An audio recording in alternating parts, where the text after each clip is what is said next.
Muy buenas tardes a todos, bienvenidos a esta nueva clase del curso de taller aduanero. Básicamente de los contenidos básicos que debe manejar una empresa para poder entender la aplicación de los tratados de libre comercio. Y para eso utilizamos como base lo que sería el Tratado de Libre Comercio con Estados Unidos y República Dominicana. En esta charla ustedes van a encontrar un desarrollo de contenidos básicos para entender cualquier persona los principios y los elementos esenciales de un acuerdo. Como sabemos, Costa Rica tiene una gran cantidad de acuerdos, es uno de los temas que vamos a discutir, y todos ellos tienen algunas diferencias entre sí. El tratamiento es distinto dependiendo de qué mercado estemos nosotros normalmente pensando desarrollar nuestra actividad comercial. Entonces, en este sentido, lo que vemos en esta presentación, como lo expliqué, va dirigido hacia la aplicación del DER-CAFTA y no necesariamente es igual en los otros tratados, pero los tratamientos, pues evidentemente en la aplicación de la teoría de normas de origen es muy similar, ¿verdad? Entonces, eso es importante que lo tengamos en consideración.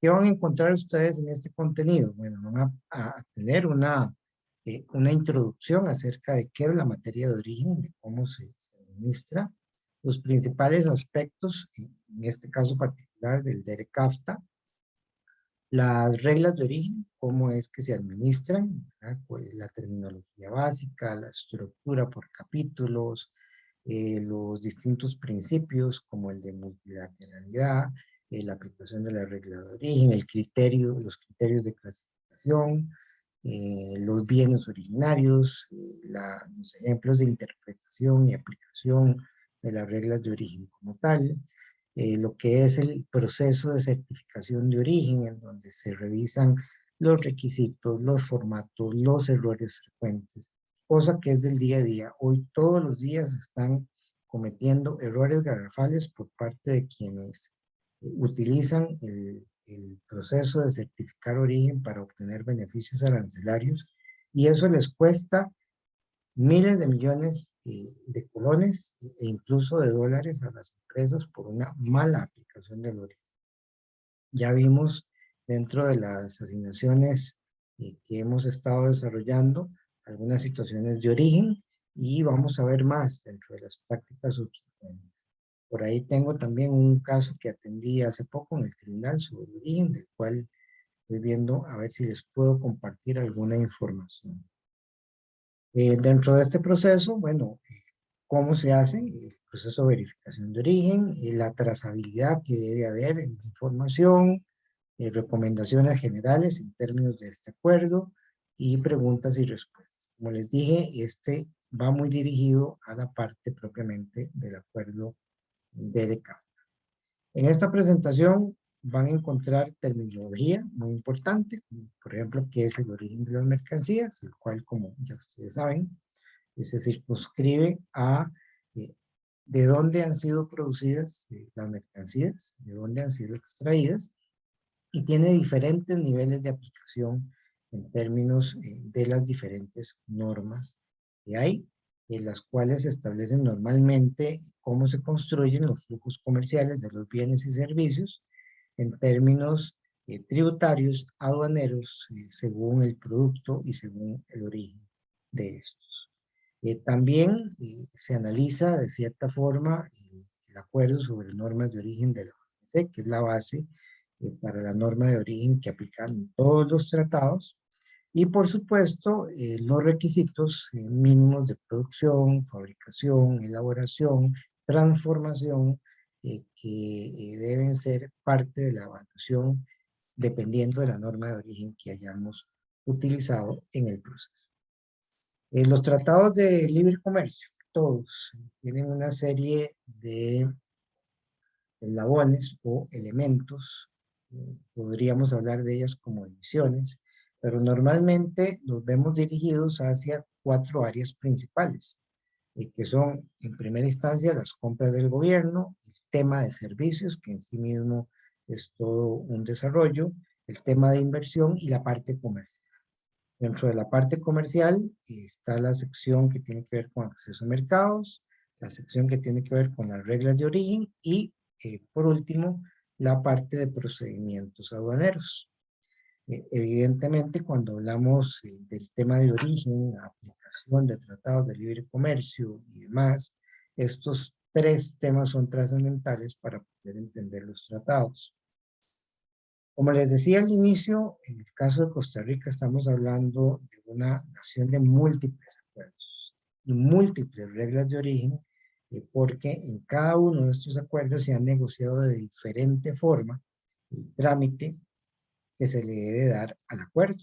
Desde lo más básico, que es cómo certificarlo, ¿verdad? Y cambian los procedimientos, a veces debe ser el exportador o el productor, en otras ocasiones podría ser el importador o comercializador dentro del país que hace las importaciones, ya dentro de la aplicación de la norma, pues hay una inmensa variedad dependiendo de lo que las personas negociadoras, representantes de los países en la parte técnica han dispuesto para cada uno de los acuerdos. Por eso es que a pesar de que conozcamos a fondo un tratado, no podemos asumir todo lo que en este tratado hay para aplicarlo a otros instrumentos jurídicos supranacionales, como lo son normalmente los acuerdos en esta área, que también es un error típico que se ve administrado inclusive hasta las más altas esferas, ¿verdad? Incluso les puedo decir de primera mano que los jueces de nuestro tribunal aduanero tienen sus dificultades para entender las diferencias entre Centroamérica y otros acuerdos, diferencias que a veces nos llevan a tomar malas decisiones, incluso a nivel de sentencia, ¿verdad? Y de eso hay muchos ejemplos ya en nuestra jurisprudencia. Los criterios en las normas de origen se circunscriben normalmente a diferentes cestas, ¿verdad? Entonces, por ejemplo, la cesta A tiene que ver con la mercancía obtenida en su totalidad o producida enteramente en el territorio de una de las partes.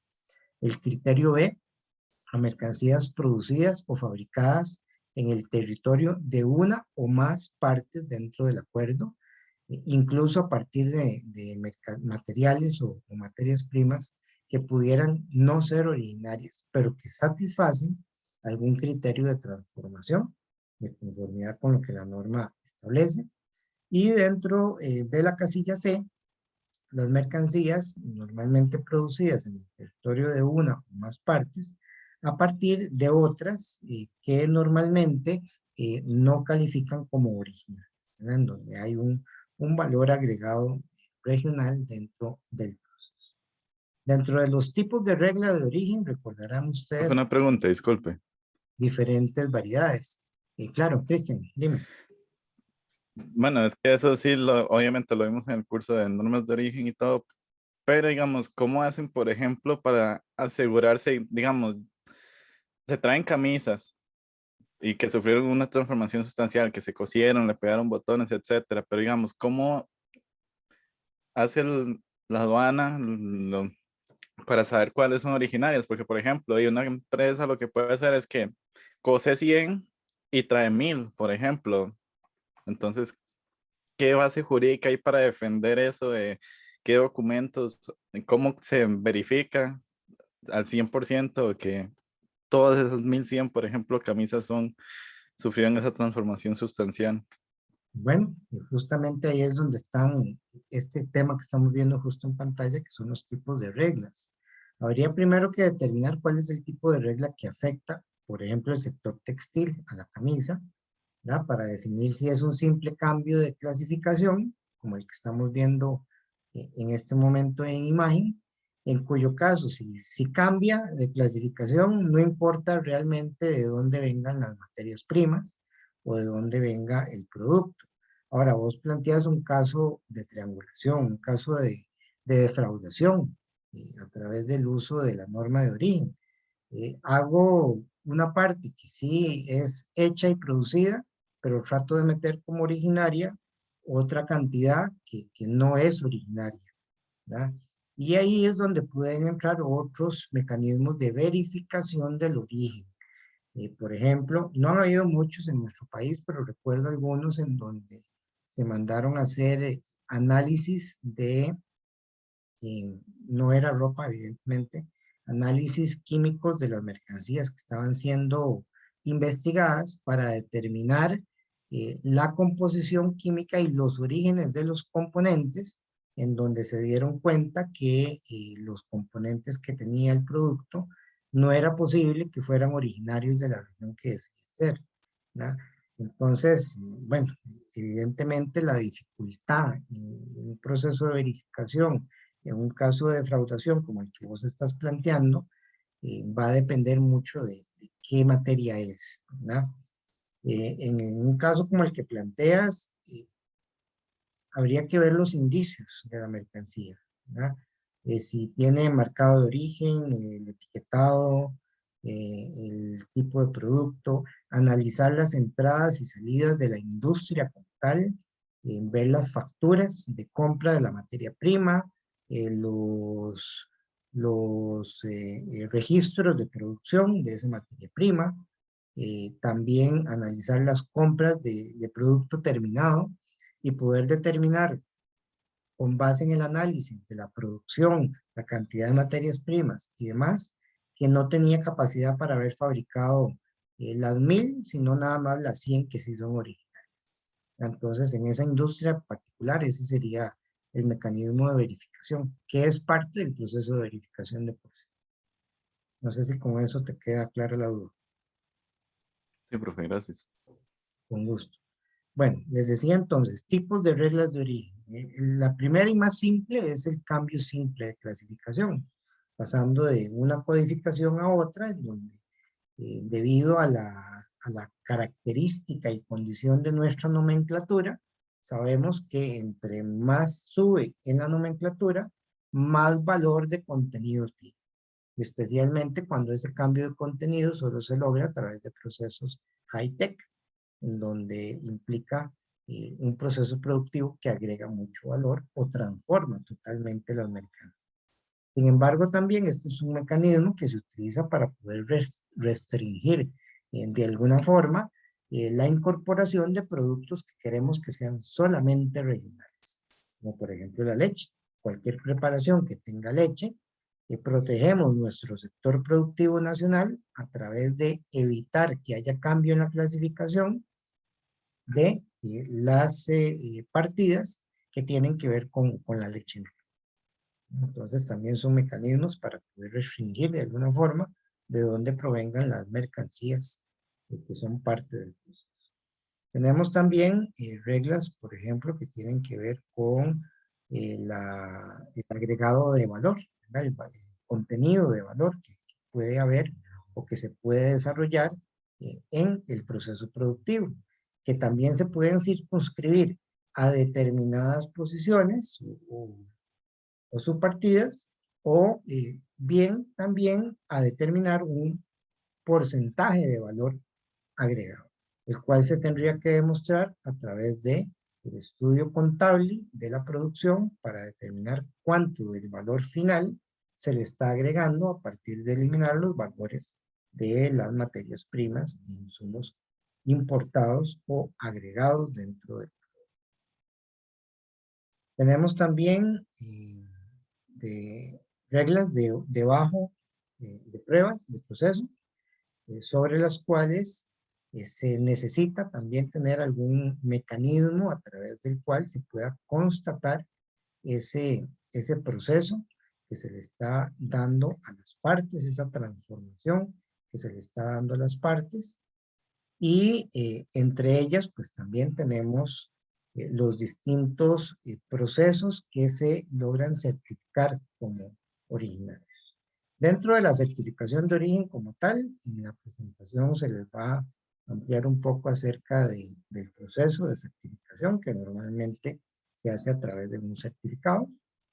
En pantalla vemos el certificado oficial del DR-CAFTA, pero cada certificado tiene su propio formato y es un formato que depende de cómo haya sido negociado, también tiene sus diferencias dependiendo de si viene del país hacia Costa Rica o si va de Costa Rica hacia el otro país para aplicar origen, ¿verdad? Como el caso de México, en donde si viene de México tiene que salir primero la República de México y si va de Costa Rica hacia México tiene que salir primero la República de Costa Rica, ¿verdad? Entonces ese tipo de pequeños detalles, aunque todo el resto sea igual, son lo que marcan la diferencia entre que le acepten o no le acepten la condición de originario, o se la rechacen en un momento posterior, en una revisión a posteriori.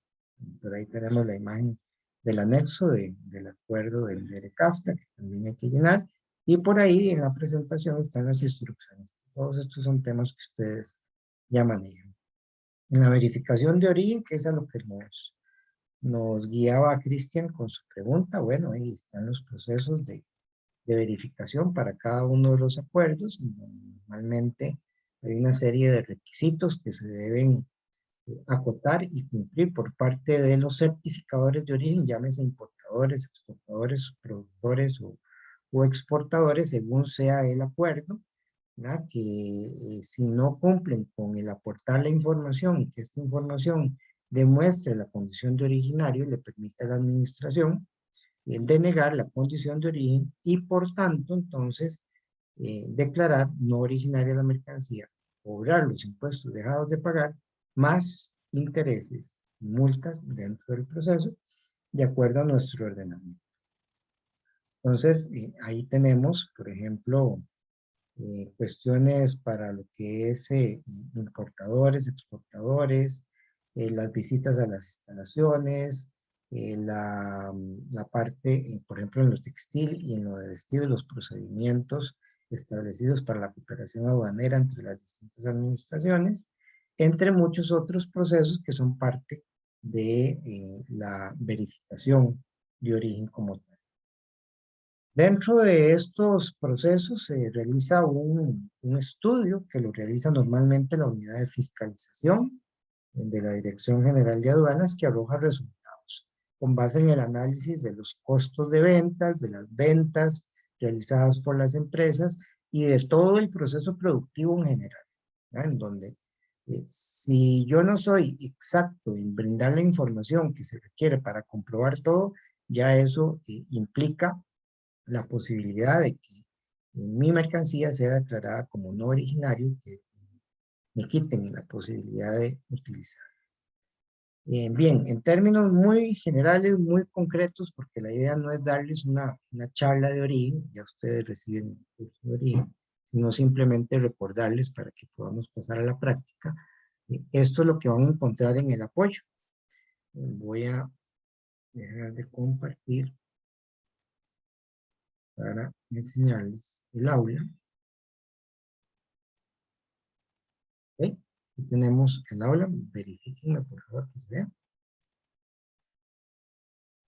Sí, profe, sí se ve. Muy bien, clase 9, tratados. ¿Qué tenemos por acá, muchachos? Tenemos dentro de los recursos eh, las instrucciones de llenado de todos y cada uno de los certificados. Entonces aquí tienen el enlace. Todos los tratados negociados por nuestro país a través de la página de COMEX y también una página de acceso iberoamericana a los tratados que tenemos depositados. Dentro de las lecturas, la presentación que les acabo de mostrar apenas unas partes. Esta es una charla que normalmente la doy en 4 horas a empresas. Entonces, se las dejé completa para que la puedan analizar y que la tengan como un apoyo. ¿Ya? Recordemos, esto no es un curso de origen, ya lo reciben, entonces es un apoyo. Y tengo también por acá un seminario de normas de origen que también impartimos y utilizamos en la empresa para profundizar un poco más en el tema. Entonces se los estoy dejando ahí de apoyo. Este de acá, ¿ya? Entonces ahí está un poco lo que se supone debieran ustedes recibir en el curso. ¿Ya? Detallado con cada una de las condiciones de normas de origen que ustedes deben conocer o que ya deberían manejar. ¿Ya? Esta es una exposición un poco más larga, son 70 láminas, pero les puede servir como como apoyo, no solamente aquí, sino también en otros cursos. Tenemos también el informe de políticas públicas de comercio exterior de Costa Rica, en su última versión, 2019. Entonces ahí la tienen para su revisión, y en lo que es la evaluación tenemos para hoy la práctica número 4, un caso de relación de tratados de libre comercio, en donde básicamente los pongo a que revisen una norma de origen y puedan con base en esa norma resolver un caso, analizar un caso y llegar a resultados y demás. Ahí está la carpeta de entrega para esta práctica y la sesión de hoy. Estamos todos conectados. De una vez tienen abierta la sección de la semana próxima para que si quieren puedan ir adelantando. Solamente tenemos 2 semanas para ver este tema. Entonces por eso de una vez se los dejé abierto. La próxima semana tenemos aquí algunas lecturas, algunos recursos interesantes que ustedes pueden utilizar, y tenemos también una práctica más. Pero además, si alguien quiere practicar un poco más, hay algunos casos adicionales de aplicación de tratados, en donde les doy facturas y niveles reales para que ustedes busquen el acuerdo correcto, lo llenen y lo puedan usar de práctica. Yo sé que este es un tema muy álgido en el sentido de que ustedes lo ven teóricamente, pero en la práctica rara vez hacen algo. Bueno, ahí tienen una oportunidad para salir de dudas. Esto lo vamos a trabajar diferente. El que quiera lo hace, el que no quiera aprender, no lo haga. Es asunto de ustedes. Esta semana, bueno, durante estas 2 semanas lo van a tener ahí disponible para que puedan practicar. Debiera ser una práctica solo porque la van a autoevaluar de todas formas. Y una vez que ya hayan pasado estas 2 semanas, yo les voy a dejar los certificados reales para que puedan comparar su trabajo. Y si fuese el caso, pues hacer alguna consulta. Entonces va a ser un ejercicio de autoaprendizaje y autorreflexión para los que quieran aprovechar, ¿verdad? Como les digo, son operaciones reales, ejercicios reales, con los que pueden practicar. Esto es básicamente una profesión en sí misma, ¿verdad? Ustedes perfectamente pueden cobrar de 10 a 40 dólares por revisar un acuerdo antes de que sea presentado a aduanas, para garantizar que todo esté bien. Pero también si lo revisan y resulta que estaba mal, se meten en un problema que puede ser de millones, ¿no? Entonces, el asunto es que aquí está disponible para los que quieran invertir un poco más de tiempo fuera de lo mínimo que exige el curso, que son las prácticas, puedan hacerlo como un apoyo adicional. Entonces, ahí están ya las 2 semanas de este tema abiertos para que podamos trabajar.